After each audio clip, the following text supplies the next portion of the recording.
Hello and welcome to the first episode of the TLDR show, a podcast where I distill the knowledge of books just for you.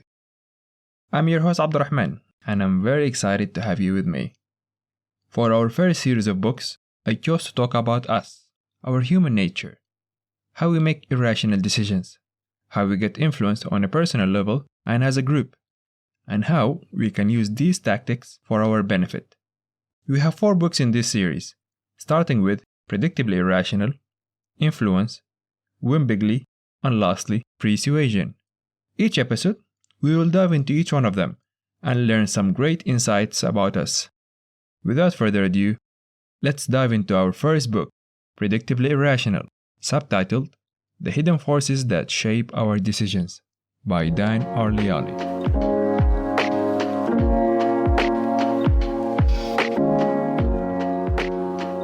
This book explores the subject of behavioral economics, which connect both psychology and economics with our judgment and decision-making process. In economics, it assumes that we are rational creatures. By rational, we mean that we can make the right decision by ourselves given some input. However, as we will see today, we are irrational creatures. Not in a random way, but in a very systematic one.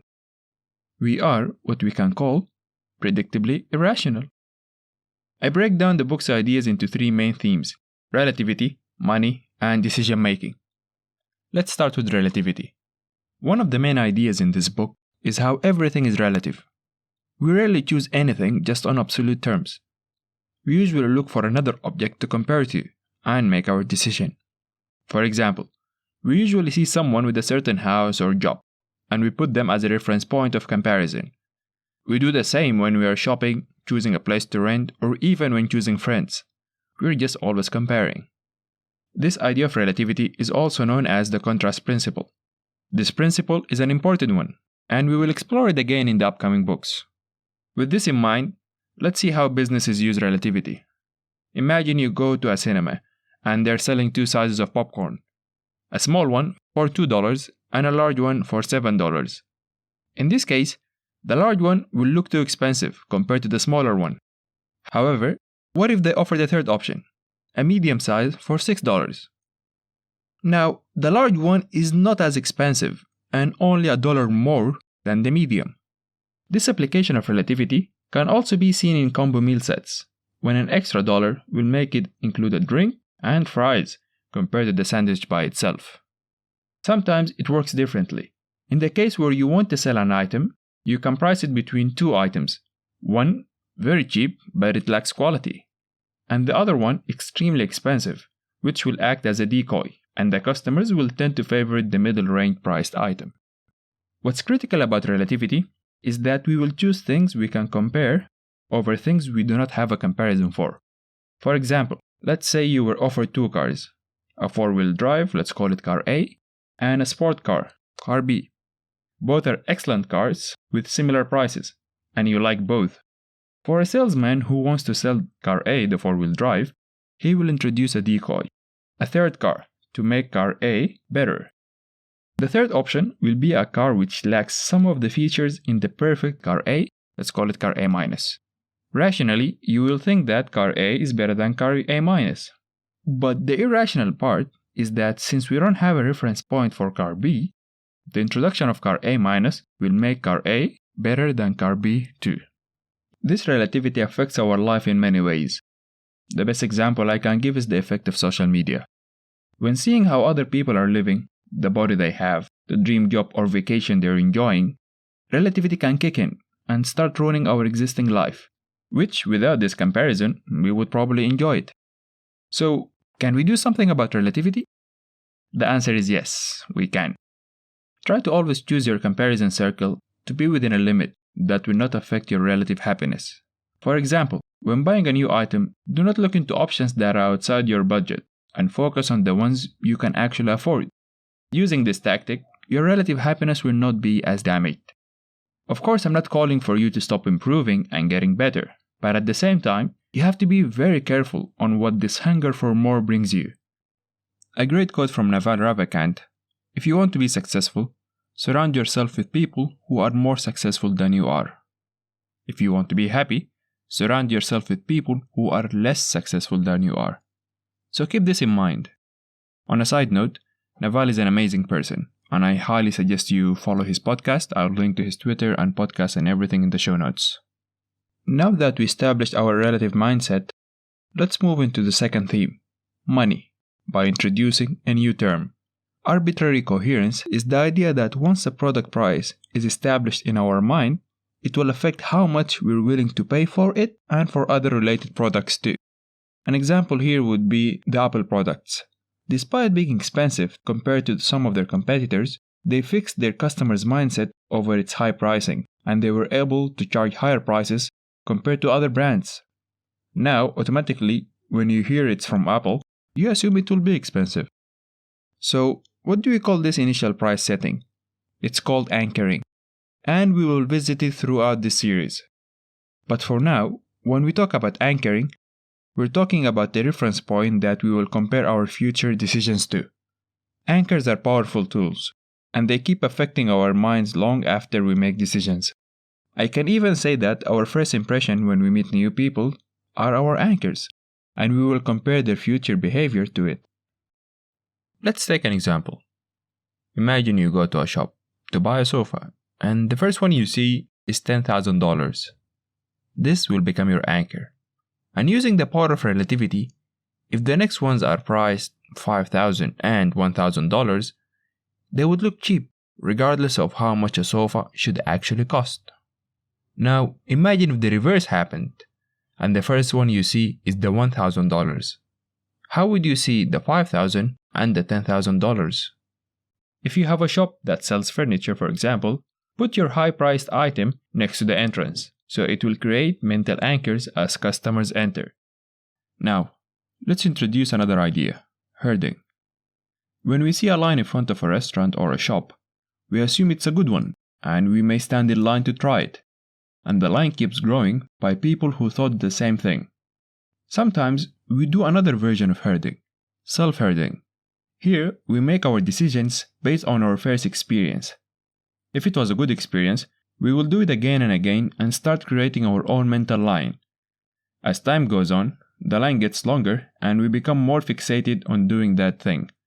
The idea of these terms, arbitrary coherence and self-herding, is to question whether any of our previous decisions in choosing, let's say, your career, your partner, eating habits, favorite food, values, or anything else, are they a result of arbitrary coherence and a choice we made long time ago and we just kept going with it, or do they actually have solid foundation? As always, you can improve yourself against these traps by always questioning yourself, especially in repeated behaviors. Why do I do this? Can it be done another way? How did this behavior begin? Most importantly, you should also think carefully about making a decision that you will make for the first time, since it may influence your future behavior for a very long time. Now, I want you to remember whether you have anything that was given for free to you. Fridge stickers, pencils, notebooks from conferences, hotels, workshops, etc. For us, the word free is a big hot button for irrational decisions, and understandably so. We would grab something labeled free without sometimes even asking, do I need it or whether I want it? So why free have such powers over us? Generally, most transactions will have an upside and a downside. However, the moment it becomes free, we think there is no downside and we overvalue whatever is offered. If you have a business, the strategy here is to include an item in your package that is labeled as free, and it will attract the customer's eyes. If you are a designer, you can offer a basic package with minimal features. Then offer the second one at a higher price, but mention the word free next to the new features. To increase the success rate, introduce a decoy. If you forgot what a decoy is, just go back in the episode. The moral of the story, when possible, try your best to think rationally when seeing the word free. Now, let's move on to a new term, the endowment effect. It says that if we own something, we tend to value it more than how other people do. The owner will probably include some emotional attachment to the item, or memories that, in his or her mind, will inflate the price. When I read this idea, I did a quick experiment. I have a watch that my dad gave it to me around 10 years ago, and it does hold a very special place in my heart. Now, if I absolutely had to sell it, I will price it around $250 to $350. So I asked a group of friends who were around, how much will you be willing to pay for this watch, assuming you had all the money in the world? And to no one's surprise, their prices were way too low. It ranged from $15 to $150, with an outlier of $500, averaging around $140. On a side note, we checked online to see its actual price, and it's around $300. So, firstly, shame on me. And secondly, my new pricing will be $300 plus $250 for emotional attachment. To describe our irrationality when it comes to owning stuff, there are three main reasons. 1. We get attached to whatever we have. 2. We focus on what we may lose rather than what we may gain, focusing on the downside rather than the upside. Our fear of losing something we own is a very powerful emotion, and as we will discuss in Win Bigly, fear is among the top persuasion tactics. And the last one is we assume that the buyer will see the same emotional value as we see it. Let's go back to my watch. If I must sell it, I will start to remember when my dad gave it to me and all the good days I had with it. Then I will start dreading the feeling of not having it, and I will probably not think about what I could do with the money if I had to sell it. And when I meet the buyer, I will tell them that this is my dad's watch and maybe make a scene out of it and expect them to understand me. The ownership irrationality applies to our personal beliefs as well. We will keep this for the next episode when we discuss the power of commitment in influence. To wrap things up in the money part, let's talk about the effects of expectations and the power of prices on our behavior. Let me walk you through an example. Let's say I showed you two restaurants' menus. One had its main dish written as chicken fried rice. The other menu wrote finest imported rice, topped with tender pieces of boneless chicken, marinated in garlic and ginger, with vibrant caramelized onions and drizzled with rich soy sauce. Now, which one do you think would taste better and be more expensive? This experiment is to show us how our experience of something can highly be affected by our perceived knowledge and expectations before the experience. This falls under what we call priming, and it will be the key theme of the last episode when we discuss Pre-Suasion. Now, with the idea of how our experiences can be affected, let's talk about the placebo effect when it comes to both subjective and even objective experiences. Placebo effect in the medical field refers to the improvement that occurs despite using non-effective treatments. If you think about some traditional treatments that have zero ground in science, but they seem to be effective every time, well, this can be a placebo effect. In modern history, countless procedures were discovered to have no real medical effect, but they cure patients. To explore this idea, a famous study was published in 2002 in the New England Journal of Medicine. It had 3 groups of patients with knee problems. One group had the real operation. The second one had similar operation but didn't do one of the key steps. The third group had a placebo operation, where the doctors only acted as if they had the operation on the patient, but nothing was done to their knees. The shocking results was that the third group had almost as good as results to the first one, despite virtually doing nothing to their knees. The placebo effect plays on the power of suggestion, and the mechanisms behind it are 2: belief and conditioning. Belief, or your confidence that a certain action will work and have an effect, will probably result in a change. For example, having a lucky pen or a piece of cloth and believing your grandmother's soup will cure your cold are examples of beliefs that have placebo effects. As for conditioning, or classic conditioning to be more specific, it's generally associated with Pavlov's experiment, in which a Russian scientist named Pavlov tested the salivation of dogs when they get their food in front of them. However, the conditioning part was that as the experiment progressed, the salivation would even start before the food arrives. For example, when they hear the steps of the scientist or when the door opens.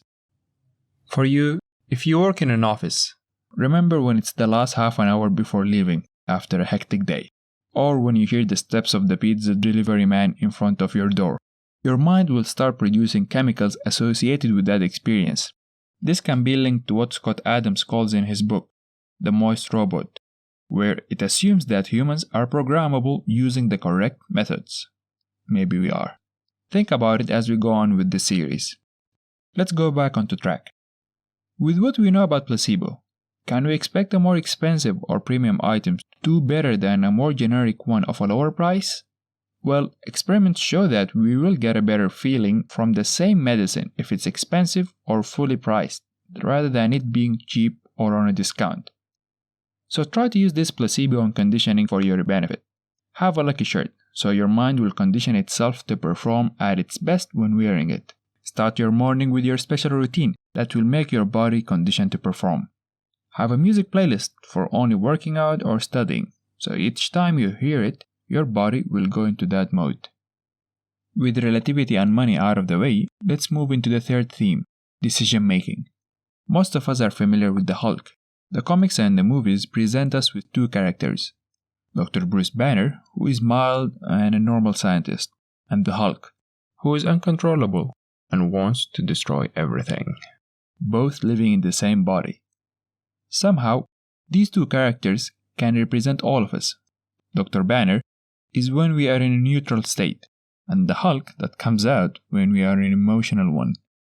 This challenge of controlling ourselves in an emotional state relates to a problem that faces all of us, procrastination. Let me explain. Say you wanted to start a diet. Here you're in a neutral state with your Dr. Banner in control. That night, a friend brings a chocolate cake that you love. This triggers your emotional state, and the Hulk takes control and you eat it, with the promise that you will start tomorrow with your diet. This happens to all of us, whether it's New Year's resolution, saving money each month, or my own commitment to read every day. They are broken by some immediate rush to enjoy something over the long-term goal. One of the best analogies for procrastination was presented by Tim Urban. I will link to his TED Talk, which is brilliantly titled, Inside the Mind of a Master Procrastinator. In his talk, he describes that we have two characters in our minds, a rational decision maker that usually says, I will do the work before the deadline, and an instant gratification monkey that whenever you want to do that work simply says, nope, not now. Go and watch his video after this episode and check his blog, Wait But Why, for amazing quality drawings and articles. One way to solve procrastination is using pre-commitment mechanism. The idea here is that we will prevent ourselves from giving the chance to the Hulk to come out and have a fight with him, so you can stop the conditions beforehand. For example, if you want to exercise and go to the gym regularly, your pre-commitment can be a group of friends that you go with, or even taking your gym gear with you so you do not have to stop at home and be tempted to rest. On money spending and saving, you can make an automation money transfer that cuts a certain percentage from your saving account or limit your spending. With pre-commitment out of the way, we can add layers to our protection against our emotional self. Add a penalty. Much better, add accountability to it. Going back to the gym example, you have your group of friends who you agreed with that you will go to the gym directly after work. Now, the accountability and the penalty can be that if anyone misses a certain number of days, they will have to treat everyone for lunch on the next day. The same can be done for saving money. Tell a friend or a loved one about your saving goal and make a penalty that they can benefit from, so they make sure to check on you. We'll explore the power of commitment and social proof in the next episode. One last advice on procrastination: try to simplify the process as much as possible. This idea of facing procrastination is a core theme on building habits. Two amazing books in this topic are The Power of Habit and Atomic Habits, which I'm planning to make episodes about in the future. Now, this is my pre-commitment. You guys keep me accounted. As for the penalty, you can suggest it down in the comments. Now, we earlier mentioned how one of the reasons behind the endowment effect was our fear of loss. What if I told you that this fear has a bigger implication and can make us lose focus on what's really important? An example that most of us are familiar with is parents with their kids. They would make them participate in music, sports, writing, arts, and all kinds of activities. So, if you're asking where is the fear of loss in here? Let me explain. As humans, we have an irrational tendency to keep our options open. and sometimes keeping all of them just for the sake of not losing one of them. Unfortunately, this can end up making us lose everything. As for the kids, they may end up experiencing all kinds of activities, but they are mediocre in all. Worst case scenario would be them hating these activities and not gaining anything from it. Now, I want you to think, where are you keeping too many options and losing on something more important in your life? A solution from my side would be the Pareto principle, or the 80-20 rule. It says that 80% of the results come from 20% of the actions. For you to make a choice, decide on what you generally want. Look into which 20% can make you achieve them, and eliminate the rest of the options. Is it going to be easy? Not at all. But it will probably be better on the long term. The last 2 chapters of this book cover the topic of ethics, and I would love to explore them in future episodes with other books. So, stay tuned. To wrap things up, Shakespeare wrote, "What a piece of a work is a man." Whether this was written in an admiration or as an ironic comment on humans, I hope that you got a glimpse on how we actually make decisions, irrationally. We think that we are the driver in our life road. However, when we deeply examine our life, we will see that there are many forces that shape and sometimes force our decision. In reality, there are 2 steering wheels, and ours is not the main one. My hope is that with this knowledge, we can take a second look at our decisions and make them rationally. For the next episode, we will dive into the 6 principles of persuasion and how we're being tricked on our everyday life. Make sure to check the website at tldr-show.com for the show notes, links to social media, and the extra good stuff. Until next episode, be curious, be critical.